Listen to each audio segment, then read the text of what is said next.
You're watching a video review by the TransformersMatrix.com crew. Yes, this is Megatron, and I am bringing you Transformers Animated Blackarachnia. Yes, very nice, very detailed. The bitch. So that was my Beast Wars Megatron impression.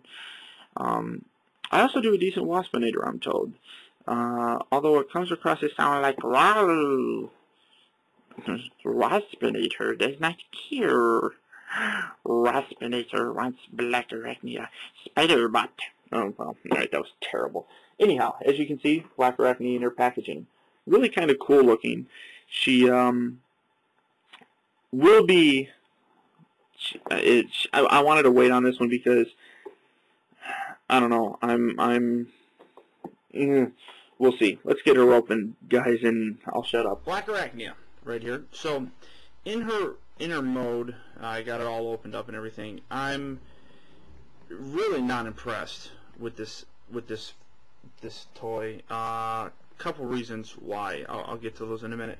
A brief character on Blackarachnia is that she used to be Elita 1, and then on a little, I don't know what you do, a flight, a fancy or whatever, they, I don't know, is that a word?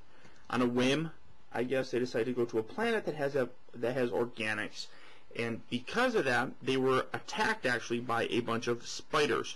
Well, the escape was successful by Optimus Prime and Sentinel Prime, but Blackarachnia, who at that time, like I said, was named Elita 1, she was stranded and fell victim to the stingers and the venom and such. She has the ability to feed on raw energy. What does it say? It says, generates organic webbing stronger than steel, mech venom paralyzing mechanical victims, and feeds on raw energon siphoned from machines. She also seemed to have the ability to steal the powers. She was like Rogue from X-Men, apparently. She could steal the powers from certain Transformers, I guess. So that's where she got this.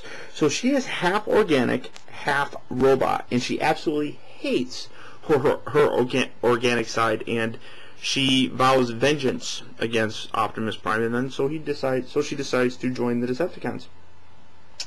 So basically, that's it in terms of her character. We don't know too much about her, although there seems to be a bit of a love thing going on between her and either Sentinel or maybe Optimus. I don't know. But in terms of her robot mode, it's very flimsy. It's a spider, so it can't be too terribly much.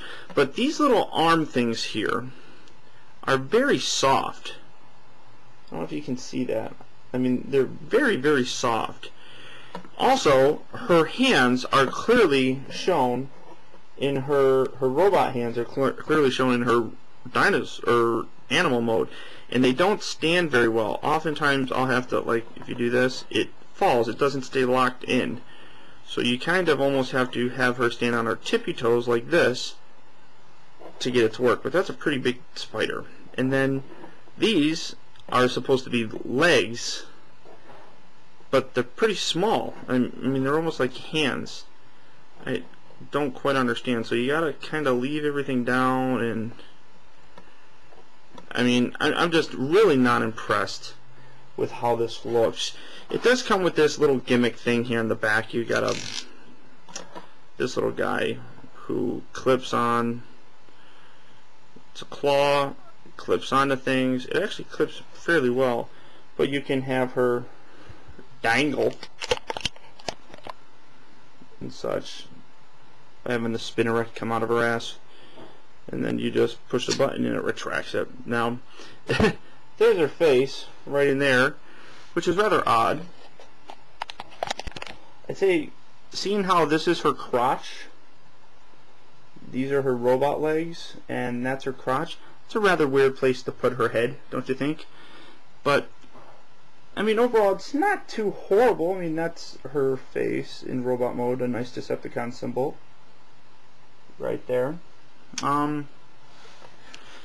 It's just, the robot mode just really does not impress me all that much, and that's rather disappointing. But to go ahead and transform her, she's actually very easy to transform. What you want to do here first is just kind of get the arms and such kind of out of the way. This little panel here, go ahead and slide that up. I don't know if you can see that. Slide that up. Come back here to this section, lift that, and inside is her head. From the bottom, push her head up, and you notice it's backwards, so once you get it up, then rotate the head. Go ahead and replace this, and then swivel her torso. Oh, you couldn't see any of that. I don't know if you saw it. Okay, so we're going to try that again. So you put the head up into position, close this, and then swivel her torso forward, like so. Then bring this little butt thing up, and you can of course leave it there, or taking that off, you can put it here. There's a hole right there in that slot. Can go in there. Either way you do it, it's going to look goofy. These arms that are coming out of her armpits, go ahead, rotate those and push them back. Rotate, push them back. Kind of angle these so that the bottom pair are out a little bit, and then the top one are able to come up over her, because those are her little weapons that steal energy from Autobots and such. Come to the hands, rotate this around, rotate that around on the other hand. Her leg, you have this right here, half of it rotates,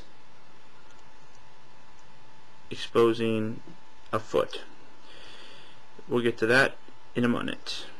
Again, rotate that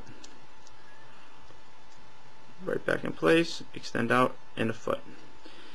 And there you guys have the wonderfully inept, kind of Durka-ish Blackarachnia.